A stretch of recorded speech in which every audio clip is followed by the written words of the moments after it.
Everyone, welcome to our channel Konaseema రుచులు. ఈరోజు నేను మీకు చూపించే రెసిపీ టమాటో పచ్చడి. దీనికి కావాల్సిన ఇంగ్రీడియంట్స్, ప్రాసెస్ అన్నీ చూద్దామండి. ప్రాసెస్లోకి వెళ్ళి స్టార్ట్ చేద్దామా? చాలా రుచిగా ఉంటుందండి, చాలా సులభంగా తయారు చేసుకోవచ్చు. ఎండతో పని లేకుండా అప్పటికప్పుడు తయారు చేసుకోవచ్చు.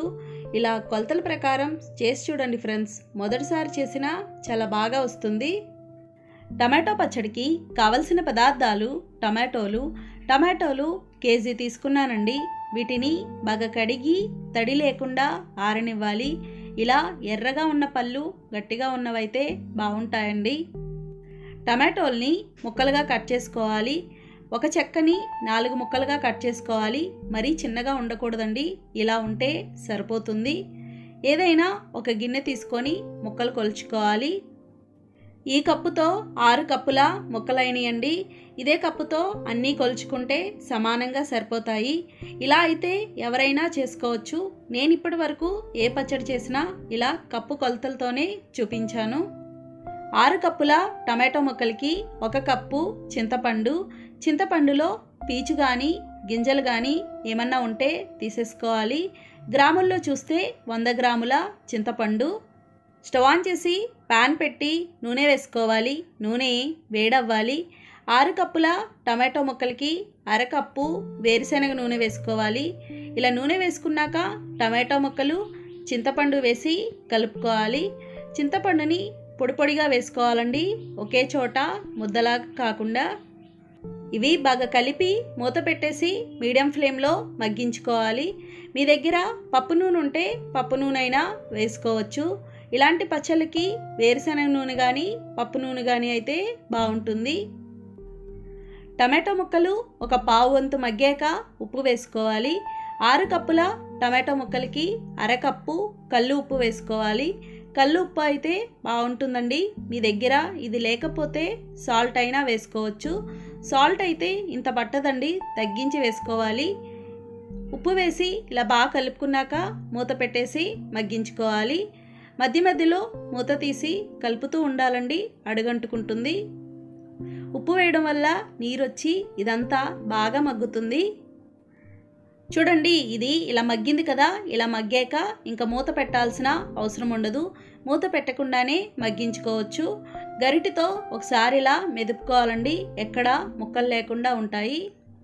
ఇదంతా ఇలా బాగా దగ్గర పడి ఇలా మగ్గింది కదండి, ఇలా ఉంటే సరిపోతుంది. ఇంతకన్నా దగ్గర పడితే పచ్చడి గట్టిగా అయిపోతుంది.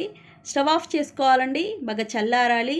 చల్లారే లోపల ఆవపిండి, మెంతిపిండి ఇవి చూద్దాము. మిక్సీ జార్లో 2 స్పూన్ల ఆవాలు, 1 స్పూన్ మెంతులు వేసుకోవాలి. మెంతులు నూనె లేకుండా దోరగా వేయించి వేసుకోవాలి. వేయించిన మెంతులు అయితే చేదుగా ఉండదండి.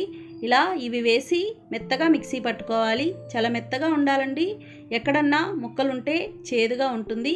ఆవపిండి, మెంతిపిండి తయారైంది. ఇప్పుడు పోపు చూద్దాము. పోపు కోసం పాన్ పెట్టి 6 కప్పుల టమాటో ముక్కలకి 1.5 కప్పు వేరుశనగ నూనె వేసుకోవాలి. నూనె వేడవ్వాలి. నూనె వేడయ్యాక 2 వెల్లుల్లిపాయల్ని కచ్చాబచ్చాగా దంచి వేసుకోవాలి. 2 స్పూన్ల శనగపప్పు, 2 స్పూన్ల మినప్పప్పు, 1 స్పూన్ జీలకర్ర, 1 స్పూన్ ఆవాలు వేసి ఫ్రై చేసుకోవాలి. పోపు ఎక్కువ ఉంటే బాగుంటుందండి. పోపు అంతా ఇలా వేగాక ఎండుమిరపకాయ ముక్కలు, కరివేపాకు, ఇంగువ వేసి ఫ్రై చేసుకోవాలి. ఎండుమిరపకాయలు 6 తీసుకున్నానండి. ఇలా ఇవి వేసి ఒకసారి కలిపి స్టవ్ ఆఫ్ చేసుకోవాలి. ఆ వేడికే ఇవి వేగిపోతాయండి. నూనె అంతా బాగా చల్లారాలి. ఇప్పుడు పచ్చడి కలుపుకుందాం. ఇదంతా బాగా చల్లారిందండి. చల్లారాక 6 కప్పుల టమాటో ముక్కలకి 1 కప్పు కారం వేసుకోవాలి. మిక్సీ పట్టిన ఆవపిండి, మెంతిపిండి వేసి కలుపుకోవాలి. మెంతిపిండి, ఆవపిండి కూడా కరెక్ట్గా సరిపోతుందండి. ఇవి మరీ ఎక్కువైనా కూడా చేదొస్తుంది. ఇలా బాగా కలుపుకున్నాం కదండి. ఇప్పుడు పోపు వేసుకుందాం. పోపు అంతా బాగా చల్లారింది. ఇలా చల్లారేకే వేసుకోవాలి. వేడి మీద వేసుకుంటే పచ్చడి రంగు మారిపోతుంది. ఆవపిండి ఉండడం వల్ల పచ్చడి అంతా చేదుగా అయిపోతుంది. ఇలా పోపు వేసి బాగా కలిపి రుచి చూసుకోవాలి. ఒకవేళ ఉప్పు తగ్గినా కారం తగ్గినా వేసుకోవచ్చు. ఇంతేనండి, టమాటో పచ్చడి తయారైపోయింది. చూసారు కదా ఫ్రెండ్స్, చాలా సులభంగా తయారు చేసుకున్నాం. ఎండతో పని లేకుండా అప్పటికప్పుడు తయారు చేసుకోవచ్చు. ఇది ఎక్కువ రోజులు నిల్వ ఉండదండి. బయట వారం 10 రోజులు ఉంటుంది. ఫ్రిడ్జ్లో పెట్టుకుంటే నెల రోజుల పైనే ఉంటుంది. ఇలా ఓసారి కొలతలతో చేసి చూడండి ఫ్రెండ్స్. మొదటిసారి చేసినా చాలా బాగా వస్తుంది. అన్నంతో పాటు టిఫిన్స్లో కూడా బాగుంటుంది. నచ్చిందండి ఈ వీడియో. మీకు నచ్చితే లైక్ చేయండి, షేర్ చేయండి, కామెంట్ చేయండి. Thank you for watching. Bye.